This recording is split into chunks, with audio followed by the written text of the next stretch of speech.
So on this channel, I often talk about all kinds of alternative training methods and attributes, things like training your balance, like training your one leg strength, like training even your vision. However, for many people, the foundation of performance is strength. So for a moment, let's focus on that, on building strength. How do you build pure power, like the Incredible Hulk?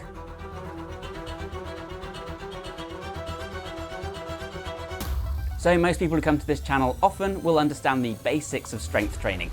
When you're training for strength, you need to lift heavy weights. This is the SAID principle, specific adaptations to impose demands. Do the thing you want to become better at.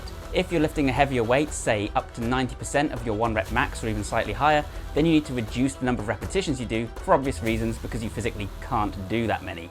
90% is the point at which you recruit the most fast twitch muscle fibers. However, you can still grow and develop muscle at 75 or even 80% of your 1 rep maximum. Using something like 75 to 80% is particularly advisable for beginners because you're not going to completely fatigue your nervous system, and some people even advocate using a slightly lower amount of weight like this when you're training at advanced levels. In order to see how many repetitions you should be performing with these heavy weights, we can look at something like Prilepin's chart. Here we see that, for instance, if you're doing 90% of your 1 rep maximum, then the ideal number of repetitions you should be doing in total is 4 to 10. But you can only do 1 to 2 repetitions per set, so you need to do lots of sets in order to accommodate that. As you increase in strength, of course, you can lift more, so you can increase the amount of weight that you're moving. This is called progressive overload, and of course it is one of the core building blocks of any strength training regime. The other basic principle when it comes to strength training is that you should be using big compound lifts. The reason for this is a compound lift, such as the deadlift, such as the bench press, uses lots of muscles together in order to exert more force. If you can exert more force,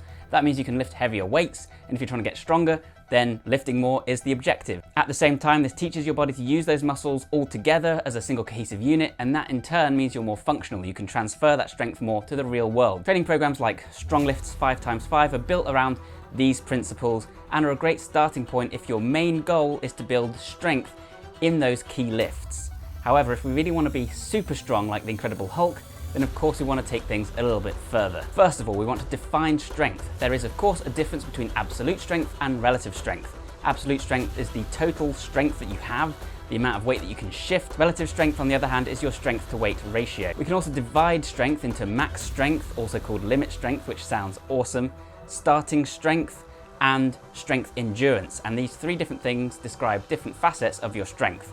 So max strength, that's the peak amount of force you can generate at any given point. However, starting strength in some ways is more important for athletes. This is the speed at which you can generate a huge amount of force, and there's a kind of acceleration curve. Then you have strength endurance, which of course is your ability to exert strength over a significant amount of time. Now imagine that you're an Incredible Hulk and you're holding up the roof whilst everybody else is escaping, and how long you can hold that for, that's your strength endurance. It's no use being really strong once. So how do we train these things? Well, there's a few different methods, which of course I'm about to share now. If you want to improve your starting strength, then you can use something called the dynamic effort method.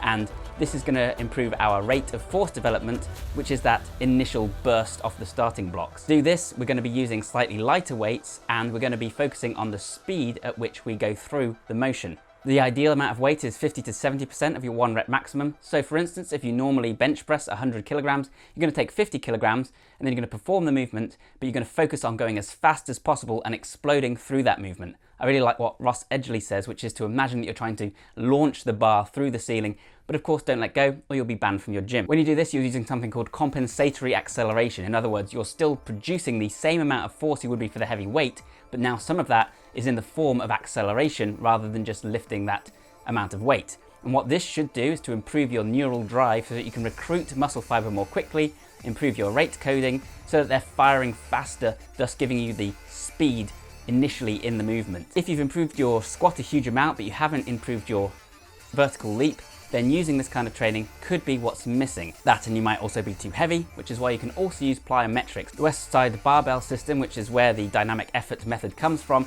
recommends doing 2 days of max effort, heavy weights, and 2 days of dynamic effort. I just recommend that if you are doing some kind of training program focused purely on strength, on the big lifts, that you maybe do incorporate at least 1 dynamic effort day in there, or just use the mind-muscle connection to really focus on exploding through those movements sometimes. Another way we can increase our muscle fiber recruitment is through ballistic isometrics. I've talked about this before. Basically, you're doing an overcoming isometric. That means you're pushing or pulling against something you can't shift. For instance, load too much weight onto the bench press so you can't lift it, then use the rack to have it low at a point where your arms are bent to have it in your grip.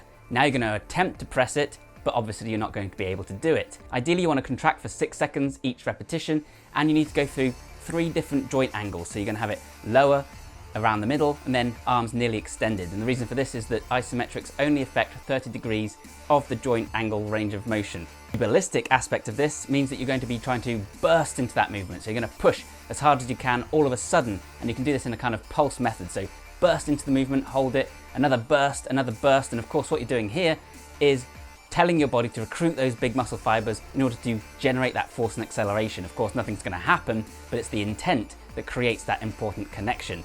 This is something that Bruce Lee used and that old-time strongmen used, and it's fantastic for building real power. Quasi Isometrics, on the other hand, and slow eccentrics are useful if you want to build that strength endurance. So strength endurance is not quite the same as muscle endurance. It's not quite the same as doing high repetitions with a lower weight, not the same as bodybuilding style pump training, although of course there's some crossover. But what we're going to be doing is we're going to be using heavy weights still, 70 to 80%. We're going to be doing more volume per session, and we're going to be reducing the recovery time in between sets. This will allow you to use more muscle for longer and more frequently. But what I also recommend doing is slowing down the actual movement. And one way you can do this is with very slow eccentrics, because the eccentric portion of the movement, the lengthening of the muscle, normally the part where you're putting the weight down, that's where you're strongest. And if you think about the example of Hulk holding up the roof, what's he doing? He's preventing his muscles from elongating. He's fighting against the eccentric portion of the movement.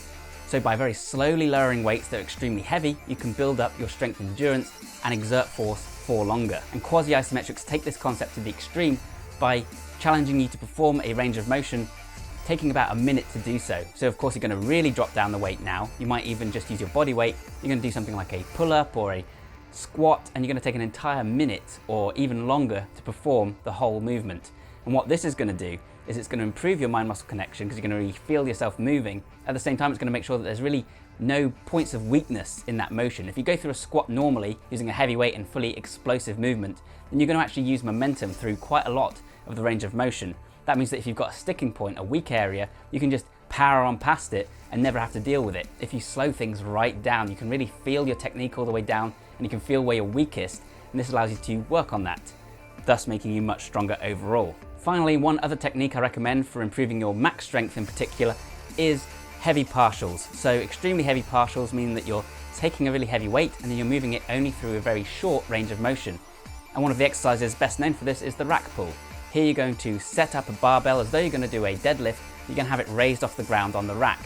Now you're only pulling it a short distance, and the reason for this is that you're teaching yourself to lift extremely heavy weights. You can't lift that weight through the entire range of motion, but you are able to lift it just that short distance. And at the same time, having the rack there means that you're less likely to injure yourself. Now, there's some people that say that this has something to do with overriding the Golgi tendon organ, which basically turns off the body's safety switch. There's no concrete evidence to say that this is what's happening.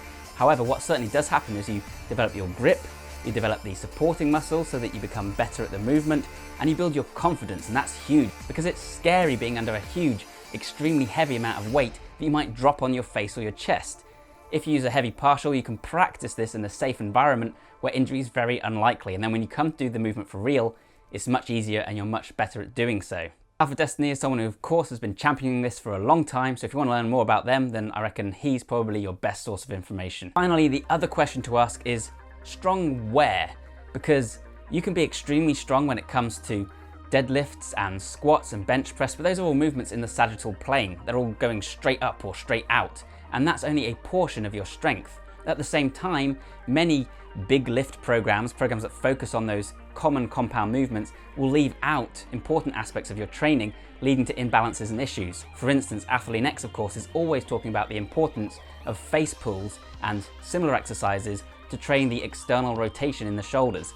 This movement, if all you do is press and pull, then you're never actually doing that motion, and thus it becomes weak. Now, some people say, well, it doesn't matter, I'm not training to be functional, I'm not a functional athlete, I want to be strong. But actually, that is strength. I learned this the hard way when I went to the gym with a friend maybe a couple of years ago. I was showing off, trying to massively beat him on every move because he didn't work out regularly with weights in the same way I did.